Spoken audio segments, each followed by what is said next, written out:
بسم الله والصلاة والسلام على رسول الله وعلى آله وصحبه ومن والاه. أعوذ بالله من الشيطان الرجيم. بسم الله الرحمن الرحيم. الحمد لله رب العالمين الرحمن الرحيم مالك يوم الدين.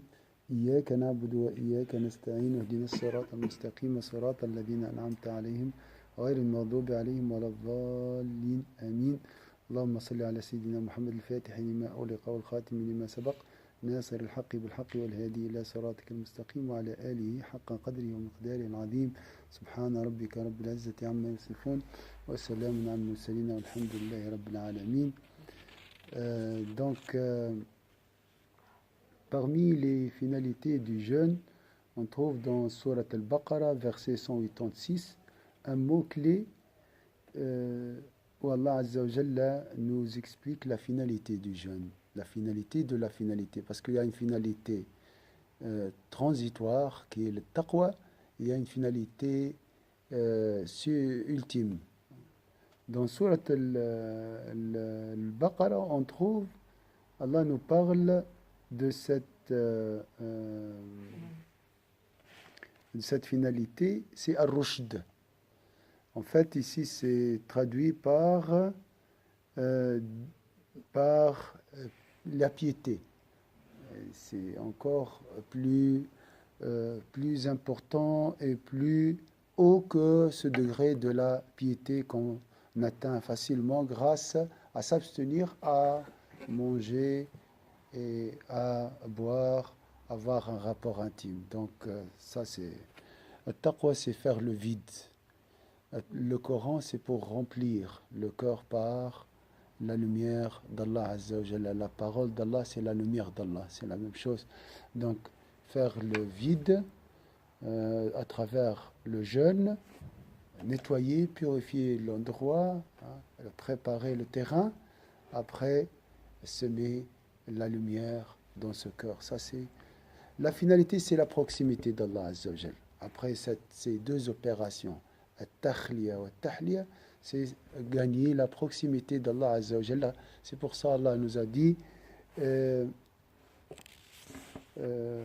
Azza wa Jalla wa idha sa'alaka ibadi anni fa inni qarib. Donc la finalité du jeûne, c'est gagner le voisinage d'Allah Azza wa Jalla. Nous adorons pas le jeûne ni la lune. Nous adorons Allah Azza wa Jalla qui n'a pas de début et n'a pas de fin.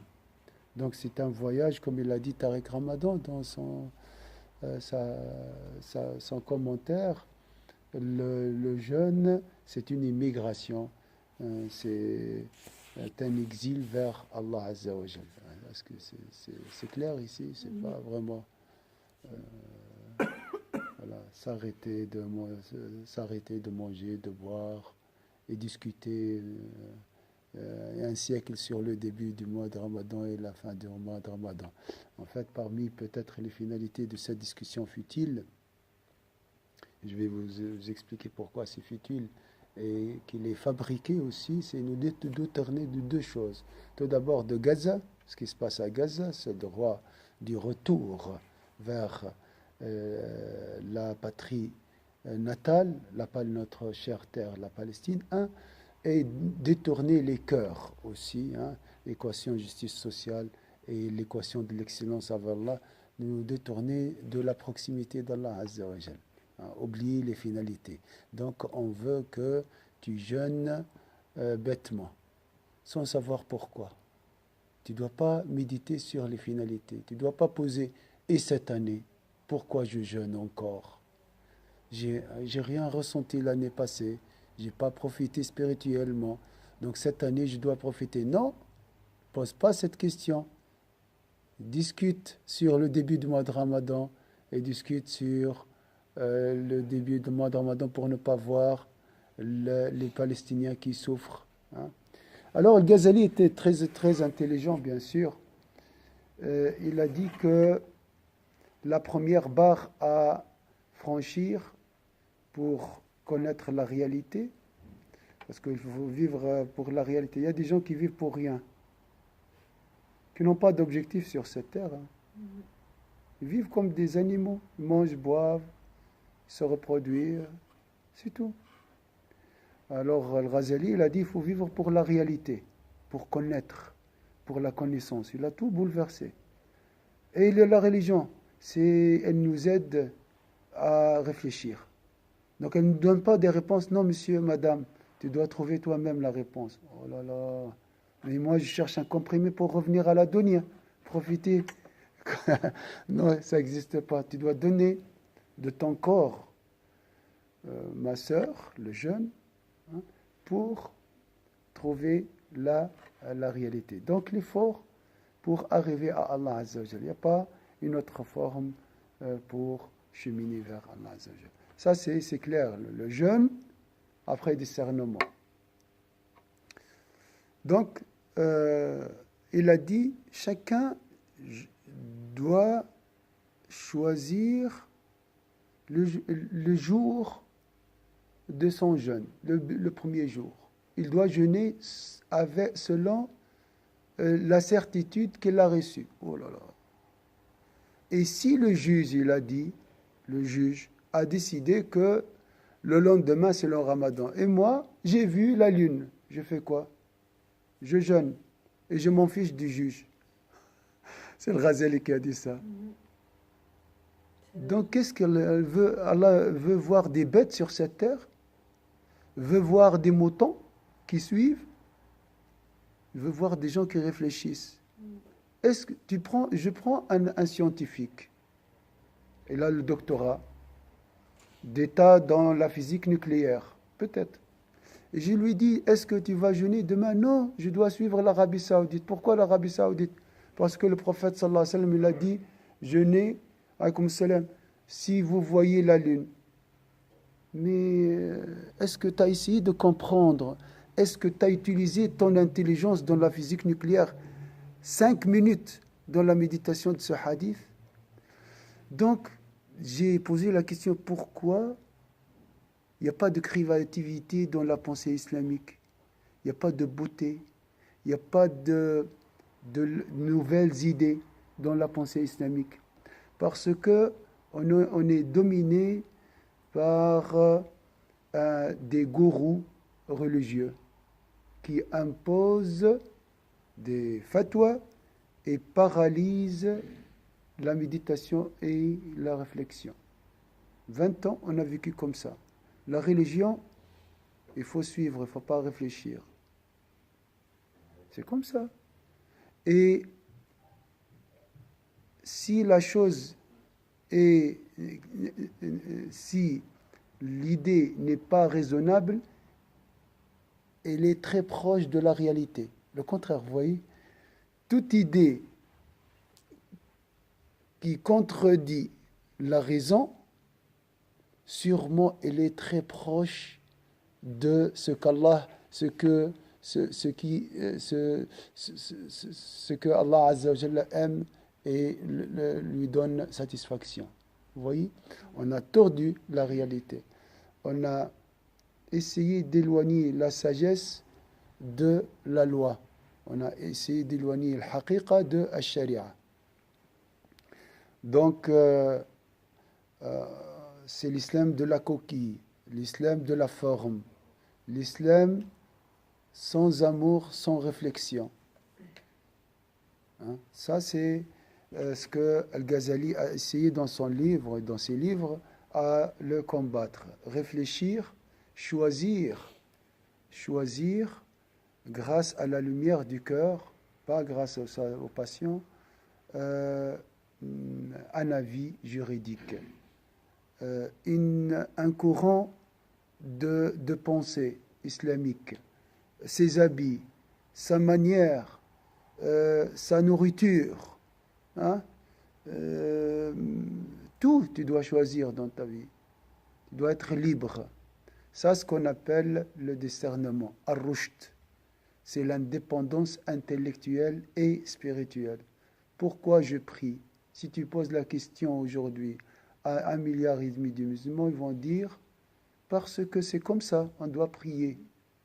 Donc, il nous a privés, ces gourous religieux, de la réflexion, de la liberté. On n'est plus libre dans cette religion et grâce à cette religion.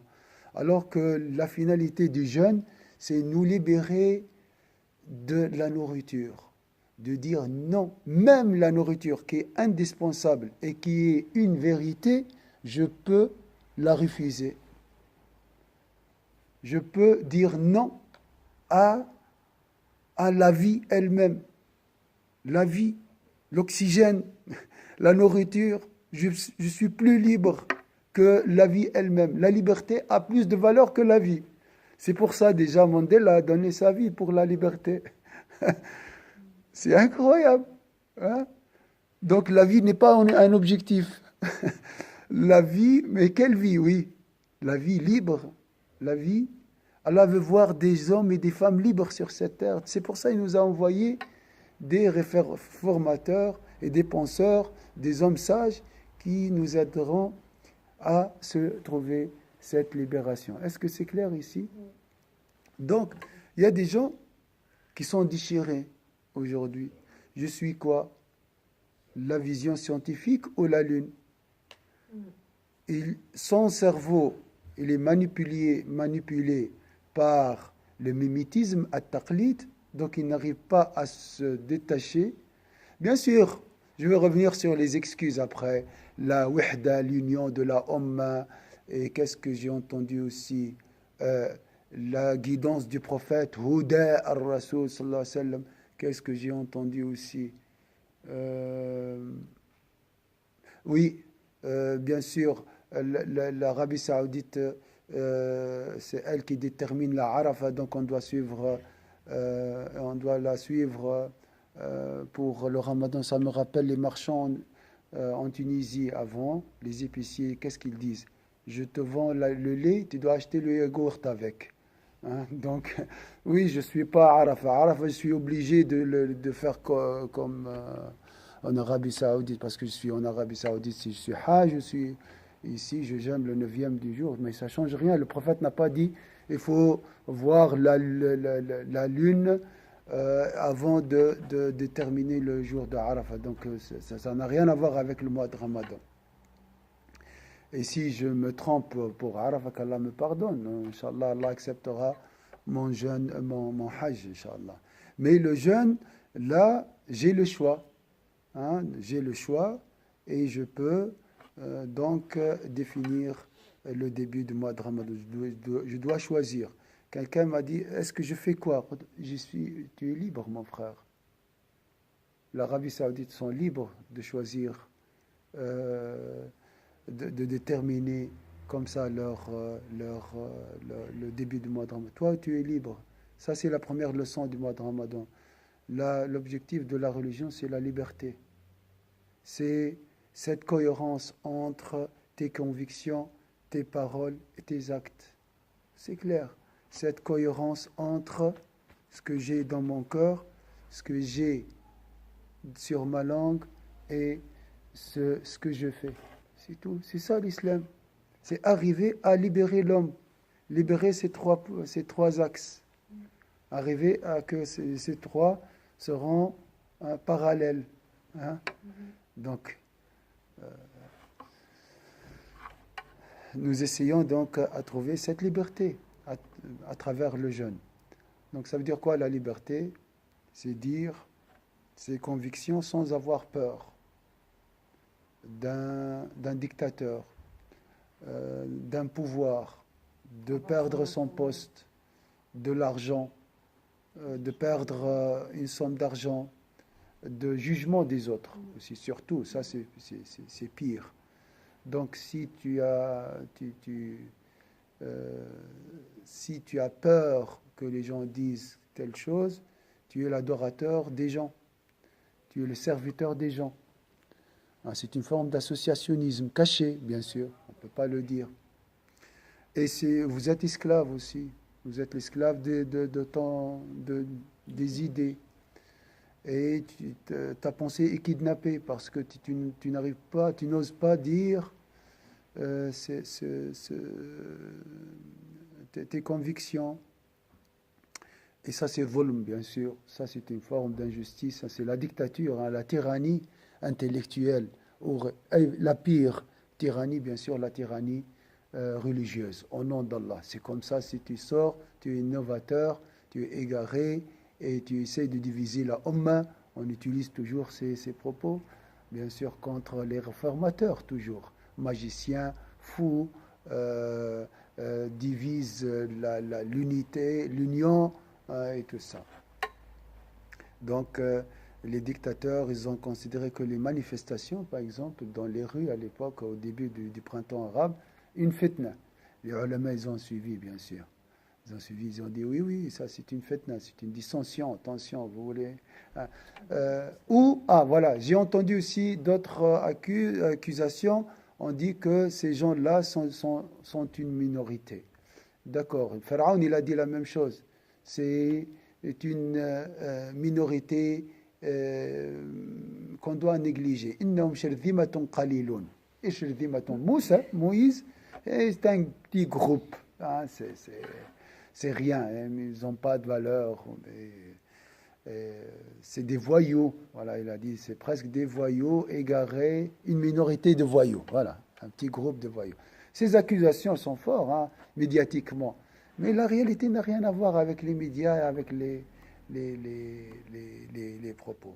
Donc choisis toi-même de suivre l'école concernant la détermination du début du mois de Ramadan.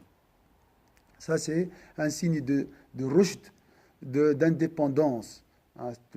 Même si ma femme choisit une autre école, moi, je jeûne comme je veux. Sois libre, sois libre. Et l'union des musulmans doit être l'union des libres. C'est pas une union si moi je décide et les autres suivent. Ça, c'est pas une fausse union. Hein? C'est une fausse union. En fait, c'est la dictature. C'est quelqu'un qui décide pour les autres. Oui, c'est calme. Hein? Bien sûr, de l'extérieur, c'est calme. Mais c'est comme un troupeau de moutons. Il est calme hein, aussi. Hein? Mais il n'y a pas de liberté. On veut le calme de la liberté, la tranquillité engendrée par l'apaisement engendré par la liberté. On a choisi, la majorité ont choisi, et la minorité, ils ont aussi le droit de choisir d'autres idées. Donc ça, c'est... Donc ça, c'est très important. On cherche vraiment une société libre. On cherche une communauté libre. On cherche une nation libre. Ça, c'est la dignité humaine. Vivre dans la liberté et vivre avec choisir avec conviction nos croyances, voilà, et nos tendances dans la vie. Ça, c'est donc. Je reviens sur la question de l'union. La seule chose qui peut nous unir aujourd'hui, c'est la science. La science, c'est la chose qui peut convaincre tout le monde, les jeunes, les adultes, les personnes âgées, toutes les nations sont d'accord que la technologie est très fiable pour nous déterminer le début du mois de Ramadan, par exemple. Donc on doit se référer à la science. Notre référence, c'est la science. Maintenant, les gens disent « Sumu li ru'yati » jeûnez lorsque vous voyez la lune. D'accord. Mais est-ce que le prophète sallallahu alayhi wa sallam il a dit « jeûnez lorsque vous voyez avec l'œil nu, par l'œil nu, la lune » Est-ce qu'il a parlé de la lune, de l'œil nu? Pourquoi vous imposez votre interprétation alors? Pourquoi vous introduisez à l'œil nu alors que le prophète n'a pas dit ça? Si vous voyez, il a dit, avec un télescope, grâce à l'œil nu, je ne sais pas. Lui-même, il a dit, nous sommes une nation analphabète. Nous ne pouvons pas calculer. C'est comme ça le hadith. نحن أمة أمية لا نحسب فالشهر عندنا هكذا وهكذا وهكذا وأشار. Donc le prophète il a dit nous sommes excusés. Pourquoi je n'arrive pas à calculer comme peut-être les Byzantins à l'époque et les Perses? les Perses, parce que nous sommes une nation analphabète. Le prophète, bien sûr, il ne faut pas dire que la sunna c'est d'être analphabète. Il ne faut pas me dire ça. Hein. Il y a des gens qui prennent les choses à la lettre, ils comprennent à la lettre. Donc pour eux, analphabète, non, analphabète, mais Allah Azza wa Jalla a dit à cet homme analphabète, lis le premier verset. Donc on ne doit pas rester analphabète, illettré. Le prophète sallallahu alayhi wa sallam a libéré des captifs qui acceptent d'enseigner les illettrés et les analphabètes à son époque. Donc celui qui enseigne 10 enfants ou bien 10 personnes à l'époque du prophète sallallahu alayhi wa sallam gagnera sa liberté. Ça, c'est pour les captifs. Donc, notre religion est une religion de science. Et la science, bien sûr, est une libération. Elle nous libère de l'ignorance. Donc, ceux qui nous incitent à suivre la vision à l'œil nu, ils encouragent l'ignorance et contredisent la science. Alors, pour moi, c'est vraiment ça, c'est la vraie innovation. Donc celui qui suit la science est innovateur et celui qui suit l'ignorance, il suit la sunna du prophète sallallahu alayhi wa sallam. Vous voyez, la logique est illogique. Donc la sunna du prophète sallallahu alayhi wa sallam, l'esprit de l'islam, c'est la science. La science est une lumière. L'ignorance, c'est des ténèbres. Ici, je parle ici des musulmans en Occident, on doit suivre la science, ça c'est clair. C'est le langage de ces sociétés. J'ai parlé au début de la science. Donc, il a dit, nous sommes une nation analphabète. Mais si nous avons la science, on va calculer et on va suivre le calcul. Ça, c'est le sous-entendu du hadith du prophète sallallahu alayhi wa sallam. Donc, c'est clair. La science peut déterminer le ramadan pour 400 ans plus tard. Elle est tellement sophistiquée et précise. Se détourner de la science, c'est détourner de la vérité. Parce qu'on a peur des autres, parce que voilà, nous avons un pouvoir qui nous impose cet avis juridique, mais nous faisons quelque chose qui est contraire à la vérité. On doit suivre la vérité. On doit pas suivre nos passions. Voilà, pour faire plaisir. Voilà, je vais jeûner ce jour. Voilà. Non, je jeûne pour Allah. As-sawmu li. Le jeûne est pour Allah Azza wa Jal. Et c'est une relation entre toi et Allah Azza wa Jal. Donc comment maintenant trouver cette union? On doit faire ce qu'on appelle une forme de désobéissance civile contre ces gourous qui essayent d'imposer leur interprétation de la religion. Ça veut dire quoi? Des Asyan Madani. Chacun choisit sa religion, sa conviction, son interprétation. Il y a plusieurs avis des ulama. Regarde les arguments. Si tu es convaincu que le début du jeûne peut être déterminé par la vision grâce à l'œil nu, suis-la. Mais il ne faut pas vraiment suivre les émotions, il faut suivre la raison.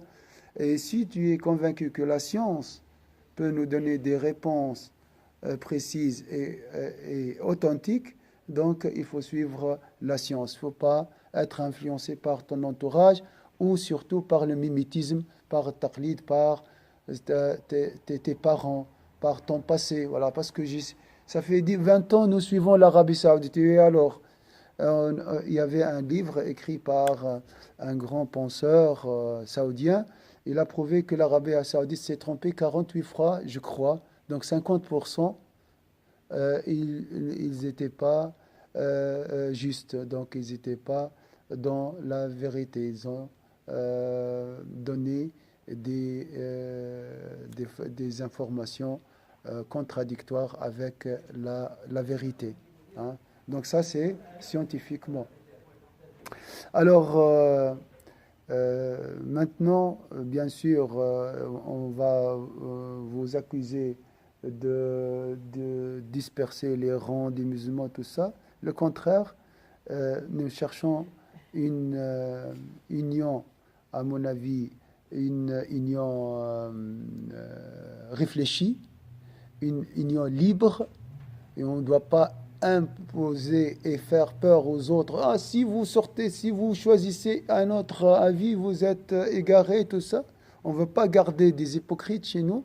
On veut une union des hommes et des femmes libres qui s'adhèrent à des convictions et à des arguments. Hein? Inna akramakum indallahi atqakum. Le plus noble parmi vous auprès d'Allah est le plus pieux. Et la piété, c'est s'éloigner des impuretés, s'éloigner des vices, s'éloigner de la bassesse, s'éloigner de toute chose qui peut nous empêcher d'aller vers Allah Azza wa Jal. Ça, c'est la piété. On veut donc une union basée sur la piété, sur la justice, sur les valeurs de l'islam, pas sur l'esprit du troupeau. Hein? Bien sûr, si tu vas au cimetière, tu vas voir le calme. Mais quel calme? Le calme de la mort. Hein? Donc, je vous incite à réfléchir, à prendre des décisions selon vos convictions. Si tu n'es pas convaincu, il faut le dire. Je ne suis pas convaincu. Il faut encourager tes enfants aussi à discuter sur la prière, le jeûne. Est-ce que tu es convaincu? Pourquoi tu fais la prière? Non, mon père. Viens, on discute. Est-ce que tu es convaincu que le jeûne est bénéfique pour la foi et pourquoi tu jeûnes? On doit discuter ça, sur ces questions de finalité. Tu dois en fait méditer tout. Tu dois tout comprendre. Pourquoi tu arrêtes ta raison au début du mois de Ramadan et à la fin du mois de Ramadan? Tu ne veux pas méditer sur cette question. Pourquoi tu n'essayes pas de comprendre? Est-ce qu'on cherche la facilité? Voilà, c'est plus facile. L'Arabie Saoudite a dit, voilà, on va suivre l'Arabie Saoudite. Mais regarde tout d'abord la réalité. Est-ce que le prophète sallallahu alayhi wa sallam, imaginez le prophète sallallahu alayhi wa sallam, à ma place qu'Allah il a un bédouin à côté de lui, à sa droite, et un homme avec un télescope à sa gauche. Il va consulter qui? Le prophète sallallahu alayhi wa sallam. Il ne faut pas me dire, vous demander l'avis du bédouin. Il va demander à celui qui a la science. قال الذي عنده علم من الكتاب. On va faire quoi avec le nom d'Allah Alim? On va faire quoi avec Bihusban? On fait quoi avec Innama yakhsha Allah min ibadihi al-ulama? On va faire quoi si tu me dis le prophète va choisir le bédouin, hein, qui n'a jamais étudié le mouvement de la lune, il n'a pas de science concernant, à part l'habitude et la tradition, hein, et abandonner, négliger celui qui a un télescope, tu vas me dire le prophète va choisir l'ignorance sur la connaissance. Ça c'est clair, et le savoir. Donc, est-ce que ça c'est la sunna du prophète sallallahu alayhi wa sallam? La sunna du prophète sallallahu alayhi wa sallam, favoriser l'ignorance sur la science? Il faut réfléchir. Il faut réfléchir. Maintenant, il n'y a pas de télescope. Maintenant, les choses sont tellement, j'ai dit, précises qu'on peut déterminer le Ramadan 400 ans plus tard. Mais arrêtez ces avis qui ne sont pas fondés sur la science, sur la vérité. Le contraire, vous savez qu'est-ce qu'ils ont dit? Le bédouin, là, c'est la sunna du prophète sallallahu alayhi wa sallam. Imaginez. La sunna du prophète sallallahu alayhi wa sallam, c'est l'ignorance. Non, oui, j'ai entendu une chose. Je dis non, il ne faut pas dire comme ça.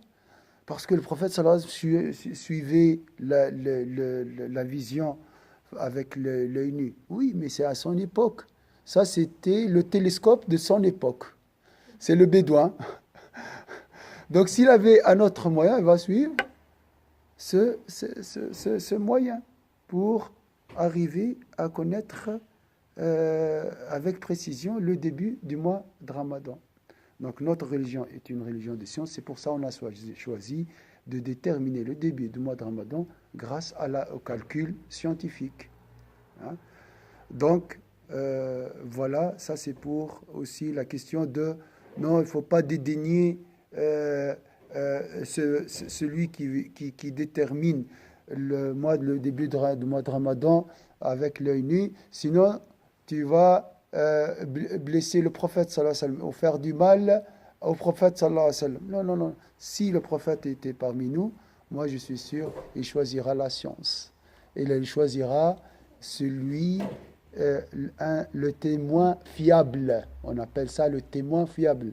Shahid al-adl. Hein? Donc un témoin fiable. Le témoin fiable, aujourd'hui, c'est la science, c'est la perfection. Voilà, moi j'ai bien aimé ces discussions entre les frères et sœurs concernant le début de Ramadan.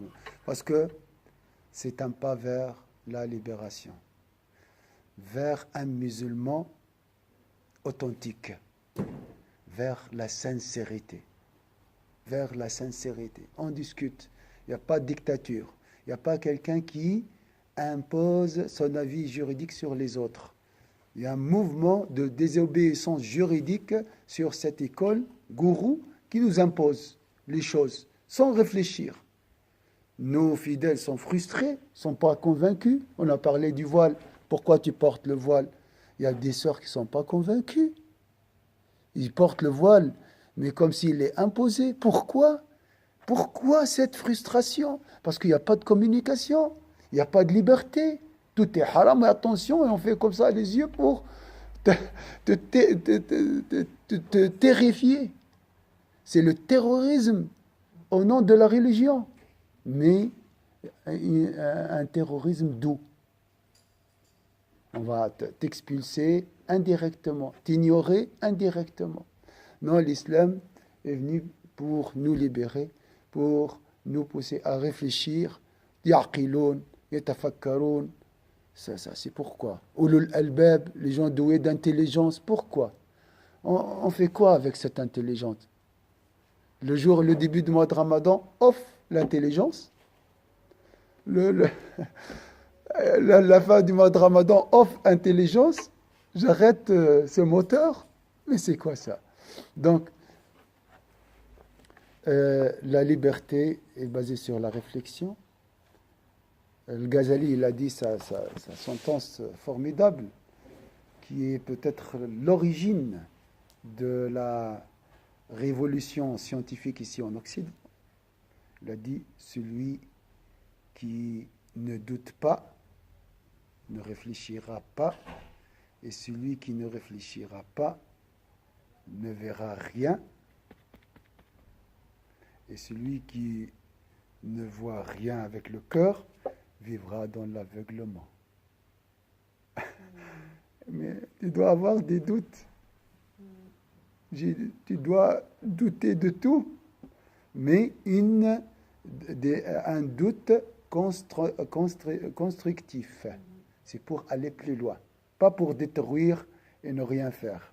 Parce que notre ego peut nous paralyser par les doutes pour rester tranquille. Il faut douter pour aller plus loin. Il faut enlever les voiles. Donc, comme on a dit, il y a 1000 voiles qui nous séparent de Dieu. Il faut supprimer les voiles pour voir plus clair. Yves Troyan, je vois plus clair chaque jour. C'est ça, mais si tu ne doutes pas, tu ne peux pas supprimer les voiles.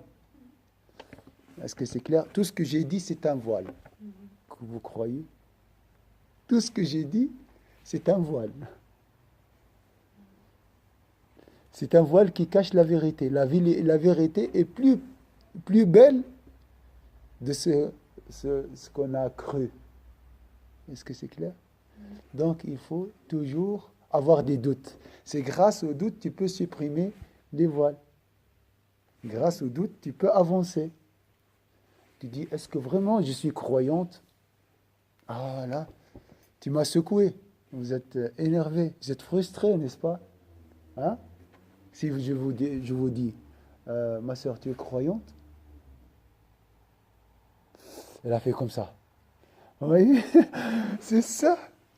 Ah là, elle a commencé à réfléchir. Donc, douter, avoir réfléchir, et la réflexion déclenche la clairvoyance, l'intelligence du cœur, qui nous aide à trouver la certitude. Sinon, c'est l'aveuglement. Donc, est-ce qu'il y a des croyants aveugles? Oui, ils croient aveuglement à la chose. Il y a beaucoup. Donc, c'est une forme d'aveuglement. Hein? Euh, voilà, ça c'est concernant ce cheminement dans la vie. Le jeûne nous aide à, à être indépendant, à être déterminant, à être libre, à avoir la volonté. La volonté, c'est quoi? De dire non à la nourriture, non aux boissons, non au désir sexuel. Non, c'est pas toi qui impose ces lois, c'est moi qui choisis avec conviction mes normes et ma vie. Hein. Donc l'islam est venu pour nous libérer, pour nous aidera à être libres et chercher plus de liberté. Ça, c'est la finalité de l'islam. Donc non au mimétisme, non au suivisme aveugle. Le prophète n'a jamais dit « suivez-moi aveuglement ». Suivez-moi par amour. Et l'amour est le fruit de la conviction. Tu ne peux pas aimer quelqu'un qui t'impose son amour, ou bien qui t'impose, qui te dit, moi je suis beau, aime-moi. Non, je ne peux pas aimer comme ça. Je dois comprendre et choisir et voir cette beauté pour t'aimer. Donc quand le prophète sallallahu alayhi wa sallam l'a dit, il faut me suivre, il faut suivre ma beauté. Il faut me suivre parce que vous m'aimez. Il faut me suivre par amour. Oui, tu me dis, ma soeur, mais des fois je fais 2 rak'at de sunna sans amour. C'est pas gratuit dans le cheminement spirituel. Dans le cheminement, s'efforcer, s'habituer, aimer, se familiariser. N'est-ce pas? On a dit ça. Donc c'est normal dans le cheminement. Mais l'hypocrisie, c'est le synonyme de l'aveugle, le suivisme aveugle. Hein? C'est presque le synonyme. Pourquoi? Wallah, je ne suis pas convaincu. Mais je ne suis pas convaincu de la prière. Mais qu'est-ce que je dois faire? Je dois faire la prière. Un fardeau. À l'intérieur, si ce n'était pas obligatoire, je ne vais pas le faire. Hein? Si le voile n'est pas obligatoire, je ne vais pas le porter. C'est clair, je le porte sans conviction. C'est clair. Ah, je porte le voile, mais j'essaye, à travers l'action, j'essaye de comprendre la finalité du voile. Ça me plaît beaucoup. Je ne suis pas convaincu. Attention. Je cherche la conviction. Je te salue. C'est différent, hein? Oui, je porte le voile parce que c'est comme ça. Parce que c'est obligatoire. C'est comme un fardeau, un tonne d'acier qui tombe sur ma tête et je suis obligé de le porter. Ça, c'est pas une religion. Ça, c'est une hypocrisie. Ou bien une forme de schizophrénie. Il n'y a pas de cohérence entre les apparences et l'intérieur, le cœur. C'est vrai ou pas? Alors, le droit chemin, c'est quoi? Nous sommes tous hypocrites. Et hypocrites. On a tous l'hypocrisie. C'est pour ça que le prophète sallallahu alayhi wa sallam disait, oh Allah, protège-nous de l'hypocrisie. C'est quoi l'hypocrisie? C'est ce décalage entre l'intérieur et l'extérieur. Alors comment arriver à ce parallélisme? C'est grâce au droit chemin. C'est pour ça, dans chaque prière, j'essaie de diminuer diminuer ce, ce décalage. Arriver à ça, c'est presque impossible. Je vous dis, hein, parce que le prophète, il a dit, le droit chemin est plus fin que les cheveux, est plus tranchant que l'épée. Dans le sens, on ne peut pas voir ce droit chemin. Toujours, il y a cette contradiction entre notre réalité et nos apparences. Une fois tu as fait cet effort et tu as diminué ce décalage, Wallah, tu ressentiras une liberté incroyable. Tu es libre. Tu es libre. C'est pas la dunya. Il n'y a rien qui t'empêche de dire ta conviction à haute voix, de croire et avoir cette lumière dans le cœur, la lumière de la certitude et la lumière de l'action qui reflète la lumière de la certitude. Ça, c'est le summum de l'humanité de l'homme. Ça, c'est l'humanité de l'homme. Soit tu es libre ou tu chemines vers la liberté. Ça, c'est l'objectif de notre existence sur cette terre. Est-ce que c'est clair ici? Donc la prière, le jeûne, la lecture, tout ça, c'est la recherche, la quête de ce parallélisme, ou bien ce droit chemin, cette cohérence entre l'intérieur, il faut que l'extérieur soit un miroir authentique, véridique, qui transmettra ta réalité mais tous les points pixels de ta réalité. Oh là là. C'est souvent, l'image est floue. La réalité, oh là là, je ne vais pas la voir. Et là, ben c'est très joli. Sur le miroir, c'est très joli. C'est ça l'hypocrisie. Hein? Et des fois, c'est flou. Hein? C'est un peu beau, un peu mauvais, hein? Panaché. Donc, on veut vraiment avoir une image extérieure authentique à mon image intérieure. Ça, c'est la libération. Et avant de parler de la Palestine, il faut libérer tout d'abord ton fort intérieur. Libère tout d'abord ton cœur. Libère ton action. Tu savais, le summum de jeûne, c'est de ne penser qu'Allah. Avoir une seule idée dans le cœur, c'est Allah. C'est le summum de la liberté. C'est Allah Azza wa Jal. Arriver à avoir Allah uniquement dans le cœur. Avoir al-haqq exclusivement dans notre cœur. Ça, c'est le jeûne de l'élite. C'est Sawm al-Khusous. C'est libérer ses pensées des idées de bassesse, des idées de mondaines et se détacher ou bien se débarrasser de l'aspiration faible, de la faible aspiration. Wallah, je vis pour travailler, pour me marier, tout ça. Non, tu vis pour la réalité, pour avoir Allah. C'est la liberté totale, c'est le summum de la liberté. Ça, c'est l'objectif du jeûne. Donc, tu dois être libre, ma sœur. Et la liberté n'existe pas. La liberté, en réalité, c'est une libération. C'est un cheminement constant et permanent. Toujours, à tout moment, je peux tomber dans la prison et je dois chercher la clé, casser, briser les barreaux et sortir. Le lendemain, je vais être emprisonné, capturé par quelque chose, par un dieu quelconque, l'argent, la peur des gens, l'attachement à la dunya, tout ça, c'est des prisons. Je dois faire la même chose.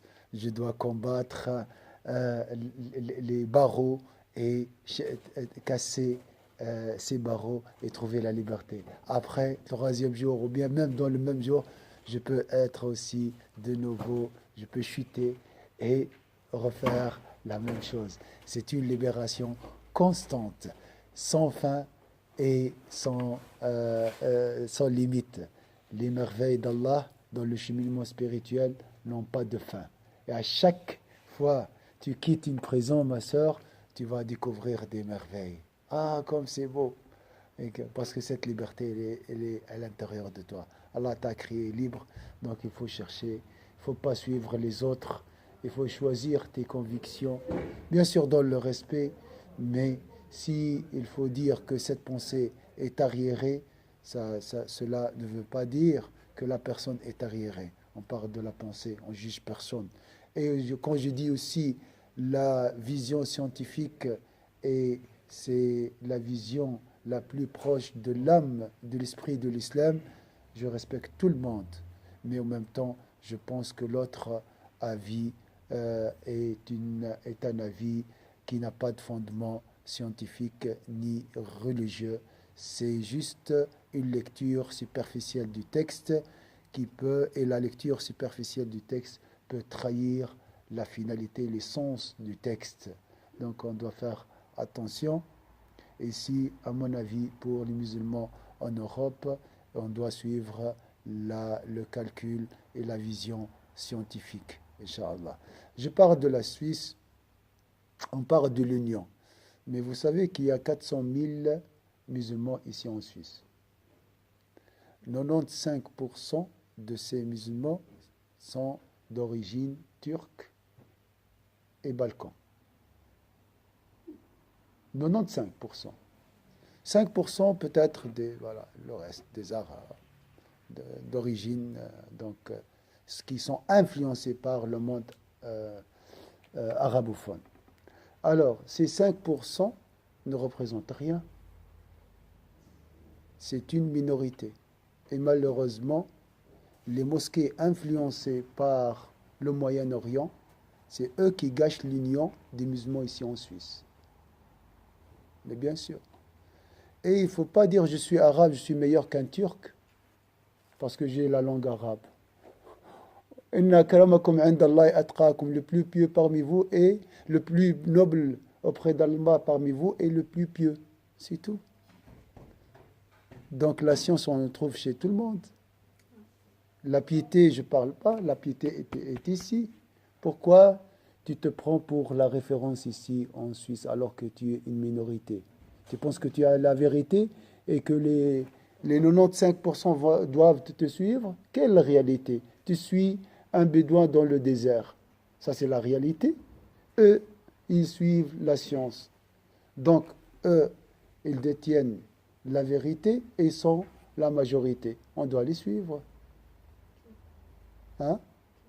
Les Balkans, les Turcs, ils représentent 95%, 90% peut-être de la population, de la communauté musulmane ici, des musulmans suisses, des Suisses de confession musulmane. C'est la majorité. Donc si vous cherchez vraiment l'union, il faut suivre la majorité, n'est-ce pas? Et en plus, cette majorité se base sur la science. Donc c'est une majorité libre. Voilà pour cette leçon introductive concernant la finalité de notre existence. C'est la liberté. C'est vivre sincère. C'est la sincérité, en fait. La sincérité, la sincérité, la sincérité, 3 fois répété par le Ghazali après tout ce qu'il a fait. Donc, il y a toujours du travail jusqu'au dernier souffle, ma sœur. C'est une libération constante.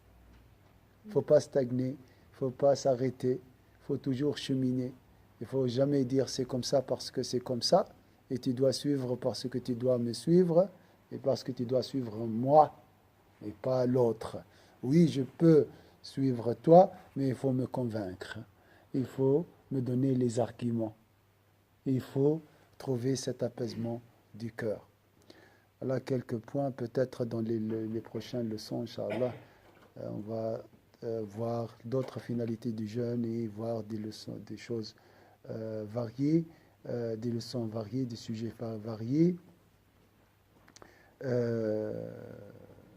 Voilà Donc, je finis avec le mot ar-rushd, ar-rashad, c'est le discernement. C'est le discernement intérieur. C'est comme le furqan aussi, le discernement. Alors, jeûner, c'est faire le vide. Regardez le processus du jeûne. Jeûner, c'est faire le vide, nettoyer.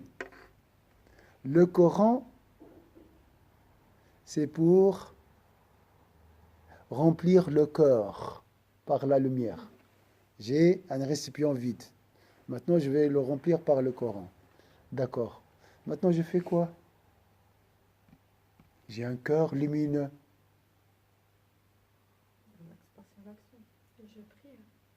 Pourquoi? J'ai un cœur lumineux déjà. Je dois chercher plus de lumière.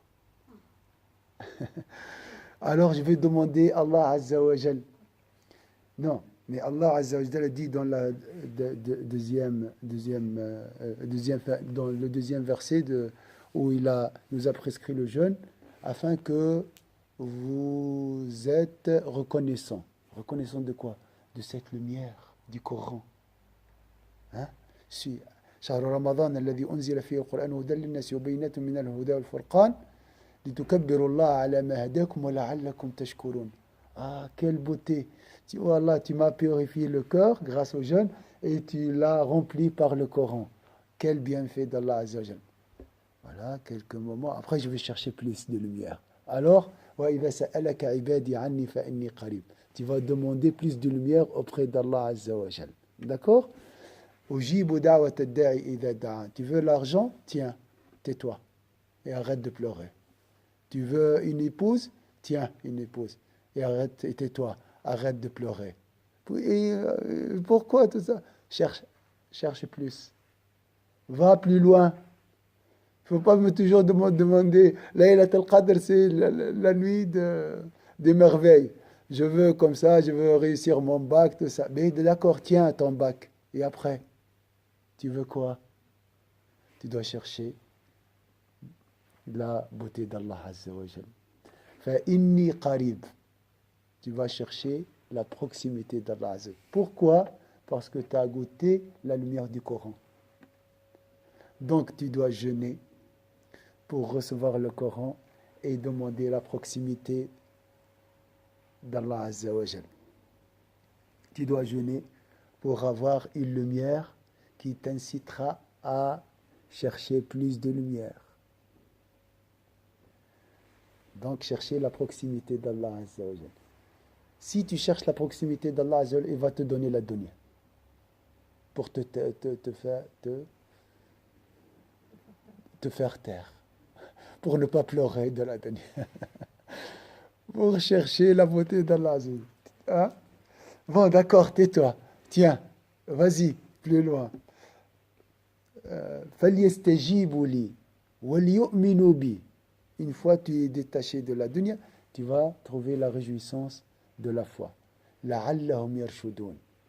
Donc, jeûne, un cœur lumineux qui demande à Allah Azza wa Jalla sa proximité et plus de lumière, il va trouver cette lumière et grâce à cette lumière, il aura ce qu'on appelle le discernement. Le discernement, ça sert à quoi? L'ascension vers Allah, proximité, le retour avec cette lumière. Retourne chez toi pour voir l'univers grâce à cette lumière. C'est ça le discernement. Est-ce que c'est clair? Et tout ça, c'est un cheminement, c'est une libération. Qu'Allah nous guide, Inch'Allah. Est-ce que vous avez une question? Vous êtes fatigué? On a fait presque 54 minutes aujourd'hui. Beaucoup. Il y a juste une chose que je ne comprends pas, c'est dans la tour à la Mecque, il y a une salle où il y a l'astronomie et tout ça. Et pourquoi ils ne se basent pas là-dessus? L'astronomie, ça c'est juste pour voir le ciel. Ah, c'est pas pour déterminer. C'est touristique. Mais pas pour déterminer le mois de Ramadan, non?